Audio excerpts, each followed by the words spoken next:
মান ক্বারা আয়াতাল কুরসি দুবুরা কুল্লি সালাতিন মাকতুবাতিন লাম ইয়ামনাহু মিন দুখুলিল জান্নাতি ইল্লাল মাউত। ফরজ সালাতের পরে যারা আয়াতুল কুরসি পড়ে তার জান্নাতে প্রবেশে কোনো বাধা থাকে না, একটা জিনিস ছাড়া, মানে মৃত্যু, মরণ। লোকটা মরে না তাই জান্নাতে যায় না, মরলেই জান্নাতি। তো হে উবাই, হে ইয়া আবাল মুনজির, তুমি কি জানো কোরআনের সর্বশ্রেষ্ঠ আয়াত কোনটা? তিনি বললেন যে আয়াতুল কুরসি। এটা শুনে রাসূলুল্লাহ সাল্লাল্লাহু আলাইহি ওয়াসাল্লাম খুব খুশি হলেন। খুশি হয়ে কি করলেন? ফাদারাবা ফি সাদরি, তিনি বললেন যে তিনি আমার বুকে একটা আলতো চাপড় দিলেন। এটা ভালোবাসার আলতো চাপড়, এরকম উৎসাহ দেওয়ার জন্য যে সাবাস। আমরা মাঝে পিঠে কাউকে আলতো চাপড় দিয়ে কি বলি? ব্রেভো, সাবাস, মাশাআল্লাহ, এগুলো বলি না?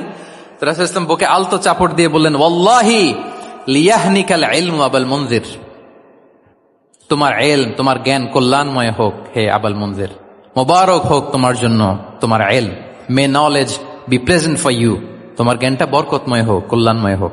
তাহলে তিনি যখন সঠিক উত্তর দিতে পারলেন, রাসূলুল্লাহ সাল্লাল্লাহু আলাইহি ওয়াসাল্লাম খুশি হয়ে বুকে আলতো চাপড় দিয়ে তার প্রশংসা করলেন, তার জন্য দোয়া করলেন।